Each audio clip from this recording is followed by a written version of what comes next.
March 3ರಂದು ಒಂದು ಚಂದ್ರಗ್ರಹಣ ಸಂಭವಿಸಲಿದೆ. ಈ ನಡುವೆ ದೇವಸ್ಥಾನದ ಓಪನಿಂಗ್ ಮತ್ತು ಕ್ಲೋಸಿಂಗ್ ಸಮಯದಲ್ಲಿ ವ್ಯತ್ಯಯವಾಗಲಿದೆ. ಹಾಗಾದ್ರೆ ಈ ದೇವಸ್ಥಾನಗಳಲ್ಲಿ ಪ್ರಮುಖವಾಗಿ ಮಲ್ಲೇಶ್ವರಂನಲ್ಲಿರುವ ಕಾಡು ಮಲ್ಲೇಶ್ವರ ದೇವಸ್ಥಾನದಲ್ಲಿ ಯಾವ ಸಮಯಕ್ಕೆ ತೆರೆಯಲಿದೆ ಮತ್ತು ಯಾವ ಸಮಯಕ್ಕೆ ಕ್ಲೋಸ್ ಆಗಲಿದೆ ಅನ್ನೋದು ಮಾಹಿತಿ ಹಂಚಿಕೊಳ್ಳುವುದಕ್ಕೆ ಇಲ್ಲಿ ಅರ್ಚಕರಾಗಿ ಕಾರ್ಯನಿರ್ವಹಿಸುತ್ತಿರುವ ಶರತ್ ಅವರು ಇದ್ದಾರೆ. ಅರ್ಚಕರೇ, ಮಾರ್ಚ್ 3ನೇ ತಾರೀಕು ಚಂದ್ರಗ್ರಹಣ ಇದೆ. ಈ ಚಂದ್ರಗ್ರಹಣದಲ್ಲಿ ದೇವಸ್ಥಾನದ ಸಮಯದಲ್ಲಿ ವ್ಯತ್ಯಯ ಆಗಲಿದೆಯಾ, ಹೇಗೆ? ಹೌದು, ಬೆಳಿಗ್ಗೆ 9:30 ನಾಳೆ ಮಂಗಳವಾರ 9:00ವರೆಗೆ ರುದ್ರಾಭಿಷೇಕ ಇರುತ್ತೆ. ರುದ್ರಾಭಿಷೇಕ ಆಗಿ 11 ಗಂಟೆಗೆ ಮಹಾಮಂಗಳಾರತಿ ಇದ್ರೆ 12 ಗಂಟೆವರೆಗೂ ಮಾತ್ರ ದರ್ಶನ ಇರುತ್ತೆ.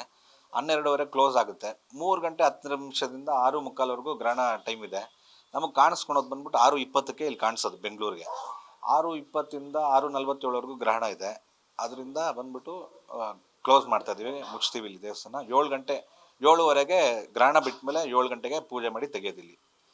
ಅರ್ಚಕರೇ, ಇವಾಗ ಒಂದು ಚಂದ್ರಗ್ರಹಣ ಇದ್ದಾಗ ದೇವಸ್ಥಾನವನ್ನು ಮುಚ್ಚಲಾಗುತ್ತೆ ಅಥವಾ ಕ್ಲೋಸ್ ಮಾಡಲಾಗುತ್ತೆ. ಇನ್ನು ಪ್ರಮುಖ ಕಾರಣ ಏನಿರ್ಬೋದು? ಇದು ಬಂದು ಗ್ರಹಣದ ಆಚರಣೆಯಲ್ಲಿ ಇರೋದು. ಅದು ಆ ಒಂದು ಸಮಯ ಬಂದು ಚೆನ್ನಾಗಿರಲ್ಲ ಅಂತ ಹೇಳ್ಬಿಟ್ಟು ಜಪಕ್ಕೆ, ಆಮೇಲೆ ತಪ್ಪಕ್ಕೆಲ್ಲ ಒಳ್ಳೇದು, ಧ್ಯಾನಕ್ಕೆ ಒಳ್ಳೇದು ಅಂತೇಳಿ, ಆ ಒಂದು ಛಾಯೆ ಬೀಳಬಾರ್ದು ಅಂತ ಹೇಳ್ಬಿಟ್ಟು, ಒಂದು ನೆಗೆಟಿವ್ ಎನರ್ಜಿ ಬರಬಾರ್ದು ಅಂತ ಹೇಳ್ಬಿಟ್ಟು ಅದು ಬಾಗ್ಲಾಗ್ತಾರೆ. ಅದು ಪ್ರಮುಖವಾಗಿ ತಲ ಅಂತ ನಡ್ಕೊಂಡ್ಬರ್ತಾರೆ ಅಂತ ಒಂದು ಆಚರಣೆ ಅದು.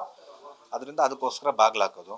ಆಮೇಲೆ ಪುಬ್ಬ ನಕ್ಷತ್ರ ಸಿಂಹರಾಶಿಯವ್ರಿಗೆ ಗ್ರಹಣ ದೋಷ ಇದೆ ಅಂತ ಹೇಳಿದ್ದಾರೆ. ಅದರಿಂದ ಆ ಒಂದು ದೋಷ ಇರೋಂಥವ್ರು ಮಾರನೇ ದಿವಸ ಇಲ್ಲಿ ನವಗ್ರಹ ಶಾಂತಿ ಇದೆ. ಚಂದ್ರನ್ ವಿಶೇಷವಾಗಿ ಒಂದು ಕ್ಷೀರಾಭಿಷೇಕ, ಗ್ರಹಣ ಬಿಟ್ಟ ಮೇಲೆ ಇಲ್ಲಿ ಕ್ಷೀರಾಭಿಷೇಕ ಇದೆ. ನಂತರ 9:00ವರೆಗೆ ನವಗ್ರಹ ಶಾಂತಿ ಪೂಜೆ ಇದೆ, ಅದು ಮಾಡಿಸ್ಕೊಂತಾರೆ. ಅದು ವಿಶೇಷತೆ ಇಲ್ಲಿದೆ.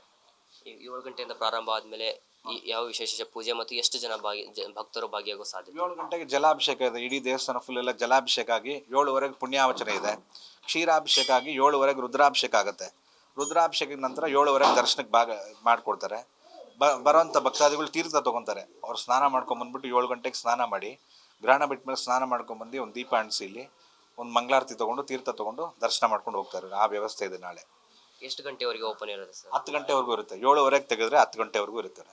ಯಾವ ರಾಶಿಯವರಿಗೆ ನಾಳೆ ವಿಶೇಷ ಪೂಜೆ ಇದೆ ಅಂದ್ರೆ ಈ ರಾಶಿಯವರಿಗೆ ಈ ಪೂಜೆ ಅಂತ ಹಿಂಗೇನ್ರ ಇದೆ? ಪುಬ್ಬ ನಕ್ಷತ್ರ ಸಿಂಹರಾಶಿಯವರು, ಮಕಾ ನಕ್ಷತ್ರ ಸಿಂಹರಾಶಿ, ಉತ್ತರ ನಕ್ಷತ್ರ ಕನ್ಯಾ ರಾಶಿಯವರು ವಿಶೇಷವಾಗಿ ಚಂದ್ರಗ್ರಹಣ ದೋಷ ಆ ನಕ್ಷತ್ರದಲ್ಲಿ ಆಗ್ತಾ ಇರೋದ್ರಿಂದ ಪುಬ್ಬ ನಕ್ಷತ್ರದಲ್ಲಿ ಆ ನಕ್ಷತ್ರದವರು ಒಂದು ಅರ್ಚನೆ ಮಾಡಿಸ್ಕೊಂಡು, ಈಶ್ವರನಿಗೆ ಅರ್ಚನೆ ಮಾಡ್ಕೊಂಡು ಚಂದ್ರನಿಗೊಂದು ಶಾಂತಿ ಮಾಡಿಸ್ಕೊಂಡು ಹೋಗ್ತಾರೆ. ಆ ಥರ ನಾಳೆ ಚಂದ್ರಗ್ರಹಣ ಇರುವುದರಿಂದ ಇವತ್ತೇನು ವಿಶೇಷತೆ ಏನಾರ ಮಾಡ್ತಾ ಇದ್ದೀರಿ? ಇವತ್ತೇನು ಎಂದಿನಂತೆ ಸೋಮವಾರ ಇದೆ.